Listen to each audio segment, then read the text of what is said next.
When I was little, my father was famous. He was the greatest samurai in the empire.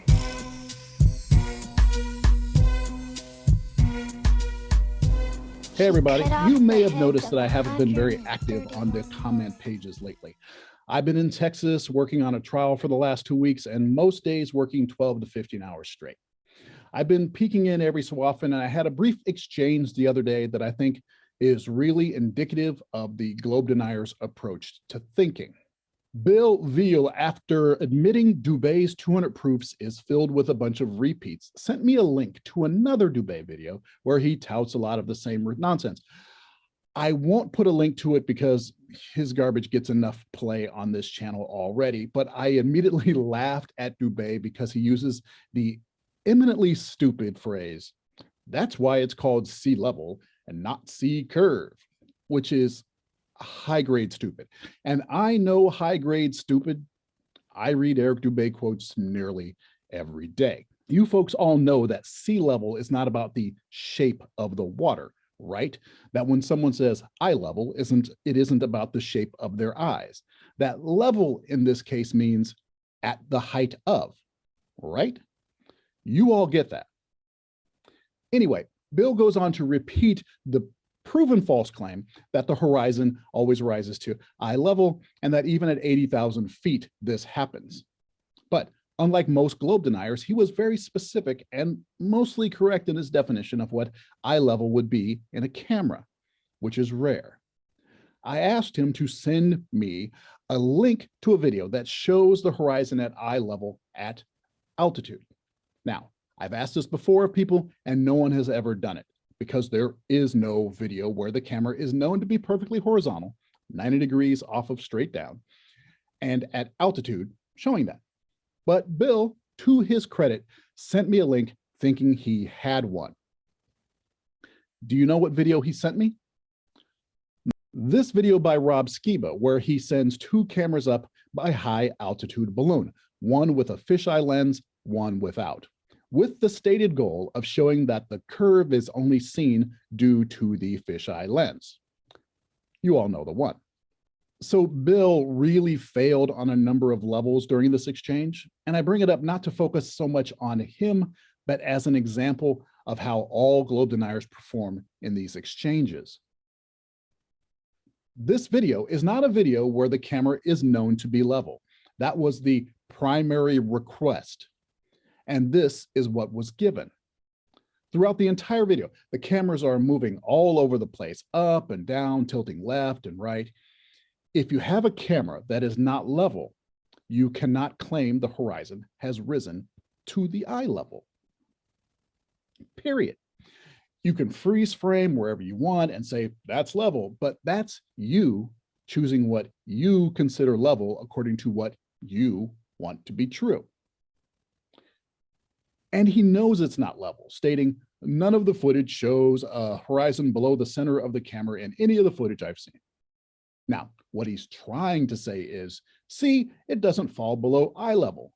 But since he never says, as you can see, the horizon is at the center of the camera at all times, he's admitting that the camera is not level.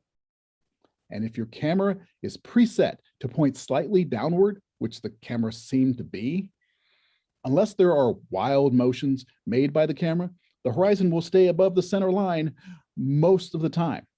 And I say the cameras seem to be because we only get one look at the cameras on the free hanging setup, and that's here. And they are both pointing downward. Now, they say right after that the gimbals can be controlled remotely, but that just means that they can alter the position while the cameras are in range. And if they alter the camera's position remotely, who's to say where the camera is actually pointing, or if it's level at all? Oh, and by the way, Bill, you didn't look hard enough. The horizon does go below the center line on occasion. So again, anyone out there that claims the horizon always rises to eye level, please send me the high altitude footage with a camera that is unquestionably level, not just a freeze frame, that supports your claim.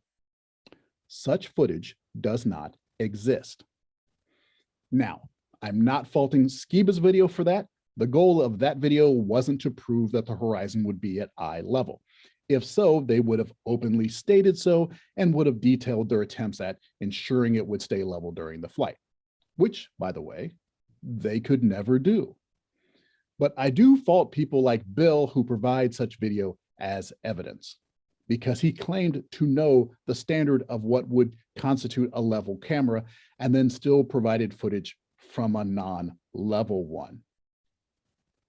He then compounds his errors by making more claims not based in fact, claiming, for example, the footage seen at 47 minutes has a hotspot in it that would be impossible with a distant sun. First off, the claim that hotspots only happen with nearby light sources is not based in any fact whatsoever. He states that since it's so close to noon, the sun should be overhead and not visible with the camera if it's far away, which is funny for two reasons. One, the shot he's referring to is from the camera with the wide angle fisheye lens, so it sees more than a standard view.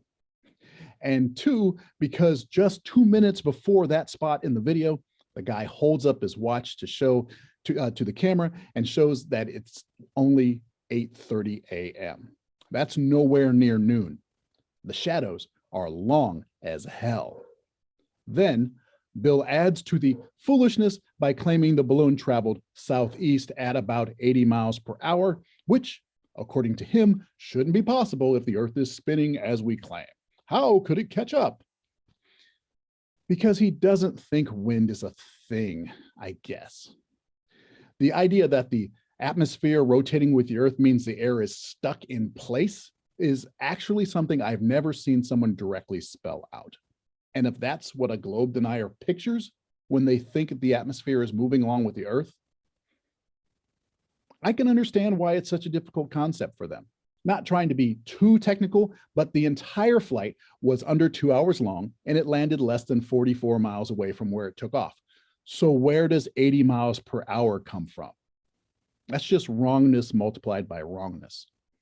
And lastly, my favorite error of this whole exchange was not any of the claims Bill made, but the fact that he sent me high altitude footage that shows the curve of the Earth as evidence of it being flat. This was a demonstration that Rob Skiba had put together to show the reason the Earth looked curved was because of fisheye lenses. And if you put a camera up with regular human vision type lenses, the Earth would be flat. Well, he failed. Because while he did show what we all knew, that a fisheye lens would have a much greater curved image, the non-fisheye lens he put up also shows a curved Earth. If we get a really good image, it should be enough to see the curve if there's anything. Directly over Thornhill. Like, directly over Should be enough. But it's not. Yeah.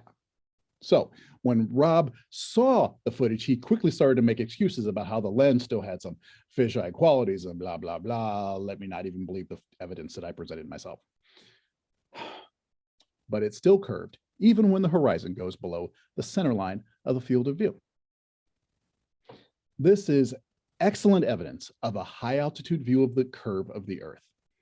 I had honestly forgotten about this one, so I want to thank Bill for being an excellent example of the common globe denier, making claims not based in fact, like the hotspots, making claims based on misstated data, like 80 miles per hour or being close to noon, and presenting evidence that not only doesn't meet the standard you claimed it would, but also showed that the horizon is not flat at high altitude, even without a fisheye lens.